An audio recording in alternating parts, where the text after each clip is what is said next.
আসসালামু আলাইকুম বন্ধুরা, কেমন আছেন?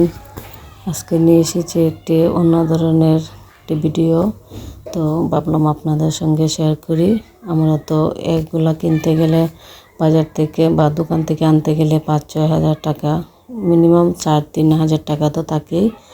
তো আমি এখানে একটি পেয়ারা গাছের ডাল, আমি একটি গাছ বানিয়েছি, ফুলের গাছ। তো আমার জায়গা স্বল্পতার কারণে আমি পুরো ভিডিওটা আপনাদের কাছে তুলে ধরতে পারিনি, তো কিছুটা হলেও চেষ্টা করছি দেখানোর জন্য। আমি এই পেয়ারা গাছের ডালটাকে এনে আমি কয়েকদিন রোদে শুকিয়েছি। শুকানোর পর আমি এটাকে, এই পাতাগুলোকে আমি কিনে এনেছি আর ফুল এনেছি। তো এগুলোকে আমি ডালের সঙ্গে পেঁচিয়ে সবগুলোকে আমি লাগিয়ে দিলাম। আর এখানে একটি বাবুই পাখির বাসাও এনেছি, ওই যে এই ধরনের লতা পাতা কিনতে পাওয়া যায়। আর একটি ফুলের স্টিক আমি এনেছি। তো আমার জায়গা শর্টের কারণে চতুর্দিকে অনেক জিনিস উঠে যায়, সেজন্য আমি পুরো ভিডিওটা সুন্দর মতো করতে পারিনি। এরকম ধরনের একটি বাবুই পাখির বাসা আলাদা করে কিনে এনেছি। আর যতগুলা মানে গাছের ডালের মাথাগুলো ছিল, সেগুলোর মধ্যে আমি একটু একটু করে ফুলটাকে কেটে তারপর ডাটা সহ আমি বেঁধে দিয়েছি। আর এটাকে আমি সামান্য বার্নিশও করে নিয়েছি। প্রথমে তো চিলে নিলাম, দেখতেই পাচ্ছিলেন। তো চিলে নেওয়ার পর আমি এটাকে বার্নিশ করেছি। আমার ঘরে কিছু ফার্নিচারের রং ছিল, সেগুলো দিয়ে দেওয়ার পর আমি পুরা লতা পাতাটাকে একটু পেঁচিয়ে নিলাম।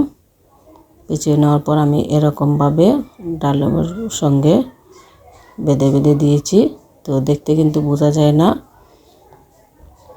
আর আমি যে এটার মধ্যে বসাবো, আমার ঘরে পুরনো একটি ফিল্টারের ভেঙে গিয়েছিল। আমি এটার মধ্যে পাথর দিয়ে, ছোট ছোট পাথর দিয়ে এটার মধ্যে বসিয়ে দেব। তো হুবহু দেখতে গাছের মতোই লাগে, একদম সেম টু সেম কেনার মতো হয়েছে। আমি কিন্তু পুরো লুকটা আনতে পারছি না। আপনারা দেখে বুঝতে পারছেন যে আমি এটাকে এভাবে দিয়ে বানিয়েছি। তো পুরাটার মধ্যে আমি পাথর দিয়ে ভরিয়ে দিলাম। দেখুন, আমি কিন্তু পুরাটাকে আমি দেখাচ্ছি এখন। তো বানানোটা আমি আমার জায়গার কারণে দেখাতে পারিনি। দেখতে কিন্তু অসাধারণ হয়েছে। তো আমি পুরা একটি ছবি দিয়ে দেব, এটার মধ্যে দেখতে বুঝতে পারবেন। আর আমি আরও কিছু ডেকোরেশনটার মধ্যে করব। এটার মধ্যে আমি লাইট লাগাবো। আর বাবুই পাখির বাসাটার মধ্যে, বাবুই পাখির মধ্যে সিমটু হওয়ার জন্য আমি আরও সেটার মধ্যে দেব, ফাঁক লাগাবো। তো ভাবলাম ভিডিওটা যখন হয়ে গেছে, তো আপনাদের সঙ্গে আজকে শেয়ার করেই ফেলি। সামনে তো রমজান তো শুরু হয়ে গেল, সামনে ঈদ আছে। তো আপনারা চাইলে এভাবে একটি ঘরের সৌন্দর্যের জন্য বানাতে পারেন। তো ভালো তখন সবাই এবং কমেন্ট করে জানাবেন আমার ভিডিওটা কেমন লাগলো। আল্লাহ হাফেজ।